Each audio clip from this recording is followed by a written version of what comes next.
হাঁটুর হাড় ক্ষয়ে গেছে, পূরণ করতে চান? হাঁটু ব্যথা, কোমরে ব্যথা সহজে কমাতে চান? হাঁচি কাশি দিলে প্রস্রাব পড়ে যায়, রাতে বিছানায় প্রস্রাব পড়ে যায়, হাই প্রেশার, সুগার, রাতে ঘুম হয় না, খাবার হজম হয় না, হাঁটতে চলতে কষ্ট, শরীরে দুর্বল, ক্লান্তি, এই সকল সমস্যা কমাতে করুন এই সহজ ব্যায়াম। প্রথমে কোমরে হাত দিয়ে দাঁড়ান, এবার ধীরে ধীরে পিছন দিকে হাঁটুন। ডান পা পিছনে, বা পা পিছনে, এইভাবে 5 গুণে পিছনে যান, তারপর ঘুরে আবার পিছন দিকে হাঁটতে শুরু করুন। কোমরে হাত দিয়ে ধীরে ধীরে প্রথমে ডান পা পেছনে, তারপর বা পা পেছনে, এইভাবে 5 গুনুন, গুনে আবার ঘুরে যান। এইভাবে আপনি ক্রমাগত করতে থাকুন, দেখুন বড়ই উপকার পাবেন। 7 দিন করে দেখুন। ছোটোবেলায় তো আমরা খেলতাম এভাবে, আর আজ বড়বেলায় এটা নাম ব্যায়াম। এভাবে আপনি প্রতিদিন অভ্যাস করুন। এই ব্যায়াম আপনি সকালেও করতে পারেন, সন্ধ্যায়ও করতে পারেন, তবে কখনোই একদম খালি পেটে করবেন না। হালকা কিছু খাবার খেয়ে আপনি করতে পারেন। আপনার সুগার, প্রেশার কোথায় চলে যাবে, থাইরয়েডের সমস্যা কোথায় চলে যাবে, আপনি 7 দিন বাদে বড়ই উপকার বুঝতে পারবেন। এইভাবে আপনি ঘুরে ঘুরে 10 বার করুন, 10 বার সামনের দিকে আর 10 বার পিছনের দিকে। ধীরে ধীরে ধীরে ধীরে অভ্যাস করুন। এইভাবে করার পরে তারপর আপনি কি করবেন, তারপর কোমরে হাত দিয়ে আপনার ডান পাকে সোজা করে কোনো দেওয়ালের সঙ্গে উঁচু করে ধরুন। এই কোমরের যন্ত্রণা, হাঁটুর যন্ত্রণা কোথায় চলে যাবে, আপনি ডান পা সোজা দেওয়ালের সঙ্গে চেপে ধরুন আর কোমরে হাত থাকবে। তারপর আপনি ধীরে ধীরে পা নামান। এইভাবে আপনি প্রথমে ডান পা, তারপর বা পা, এইভাবে আপনি করতে থাকুন। খুবই সোজা, যে কেউ করতে পারবেন। যারা বয়স্ক ব্যক্তি পারবেন না, তারা বিছানায় দাঁড়িয়ে দেওয়ালের সঙ্গেও করতে পারেন, কোনো অসুবিধা নেই। কোমর যন্ত্রণায় মানুষ এখন ভীষণ ভীষণ কষ্ট পায়।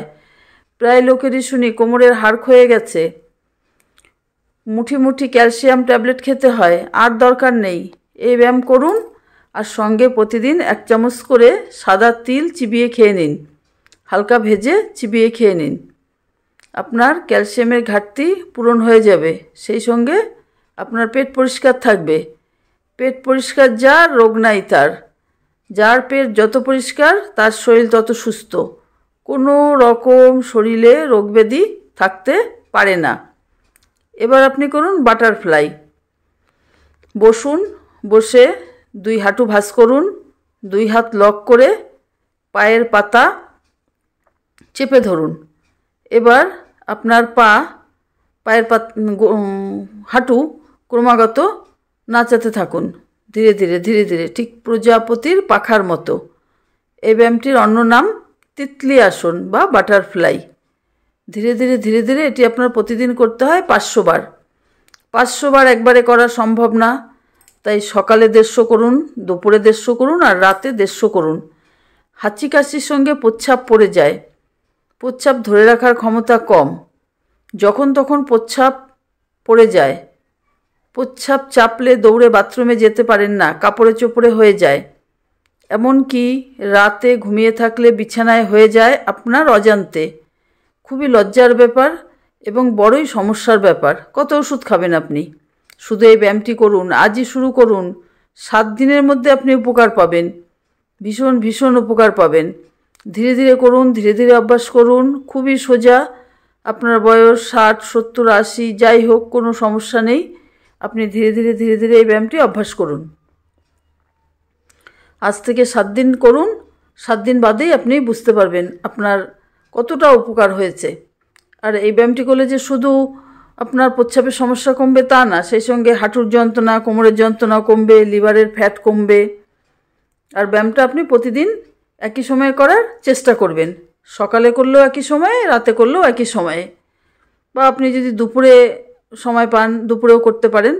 যখনই করবেন একই সময়ে করবেন, মন দিয়ে করবেন। তাই ব্যায়াম শুরু করার আগে আপনি একটু ধ্যান করে নিতে পারেন। ধ্যান করে নিলে মনোসংযোগ বৃদ্ধি পায় এবং ব্যায়ামটা সুন্দরভাবে করতে পারলে ব্যায়ামের উপকারিতা আপনি অনেক বেশি পাবেন। এইভাবে বাটারফ্লাই আপনি করুন, আপনার জীবনের বড়ই উন্নতি হবে। বড়রাই এটা সমস্যায় বেশি ভোগে, প্রস্রাবের সমস্যা বয়স্কদেরই বেশি হয়। আর সেই সঙ্গে আপনি লবণ খাবেন না, ভাতের পাতে একদম কাঁচা লবণ খাবেন না। এই কাঁচা লবণ খুব খারাপ ভাতের পাতে খাওয়ার জন্য, বন্ধ করে দিন লবণ খাওয়া। রান্নায় যা লবণ থাকে তাই খাবেন। আর এর সঙ্গে আপনি আপনার সুষম আহার গ্রহণ করবেন, ডাল, মাছ, সবজি যা থাকে সুষম আহার গ্রহণ করবেন। একটু স্যালাড খাওয়ার চেষ্টা করবেন, আর একটু টক দই। টক দই খাবার ভীষণ ভীষণ হজম করায় এবং বিরাট উপকার। খাওয়ার পরে টক দই যে খাবারই আপনি খান খুব দ্রুত হজম হয়। এবার আপনি বসুন, বসে দুই হাত শরীরের দুপাশে দিয়ে হাতের উপর দেহের ভর রেখে প্রথমে ডান পা উঁচু করুন, একটু মাটির থেকে একটু উঁচু করে পায়ের পাতাকে উঁচু নিচু উঁচু নিচু এভাবে আপনি করুন। সাইটিকা বাতের ব্যথা, আর্থারাইটিস ব্যথা কোথায় চলে যাবে আপনি খবর পাবেন না। একবার আপনি ডান পা তুলুন, তারপর আপনি বা পা তুলুন। এইভাবে ধীরে ধীরে ধীরে ধীরে উঁচু নিচু করুন 10 বার করে। এইভাবে একবার বা পা, একবার ডান পা, একবার বা পা, একবার ডান পা। হাতের উপর দেহের ভরটা থাকলে আপনার কষ্ট কম হবে। এইভাবে এক পা করে 2 পা করুন 10-10-20 বার করে। তারপর 2 পা একসঙ্গে তুলুন। একসঙ্গে তুলে আপনি এভাবে পায়ের পাতাকে উঁচু নিচু করুন। সাইটিকা বাত, আর্থারাইটিস বাতে অনেক অনেক কষ্ট পায় মানুষ। আপনি প্রতিদিন এইগুলো করুন, বড়ই উপকার পাবেন। এবং কোমরে কামড়ানো, ব্যথা, যন্ত্রণা, অসহ্য যন্ত্রণা, রাতে ঘুমাতে পারেন না, শুয়ে থাকলে কাত হতে পারেন না, এই ব্যায়ামগুলো করার ফলে আপনি এই উপকারটা পাবেন। আপনি ভিডিওটি ভালো লাগলে লাইক করুন, আমার চ্যানেলটি সাবস্ক্রাইব করুন আরও ভালো ভালো ভিডিও সবার আগে পাওয়ার জন্যে। আর বন্ধুদের মধ্যে বেশি বেশি করে শেয়ার করুন, কমেন্ট করুন। কমেন্টে আপনি প্রশ্ন করতে পারেন, আপনি যদি কিছু জানতে চান বা কোনো ভিডিও যদি আপনি বুঝতে না পারেন আপনি কমেন্ট করতে পারেন। আর ফেসবুক পেজ থেকে দেখলে ফেসবুক পেজটি ফলো করুন। ফেসবুকেও প্রতিদিন একই ভিডিও আপনি নিয়মিত পেয়ে যাবেন। ভিডিওটি দেখার জন্য সকলকে অনেক অনেক ধন্যবাদ। সবাই ভালো থাকবেন, সুস্থ থাকবেন, আনন্দে থাকবেন এবং প্রতিদিন সকাল বিকাল নিয়ম করে যোগা করবেন, সঙ্গে নিয়মিত জল খাবেন। অন্তত 2.5 থেকে 3 লিটার জল খাওয়া দরকার আমাদের। সকলকে আমার নমস্কার।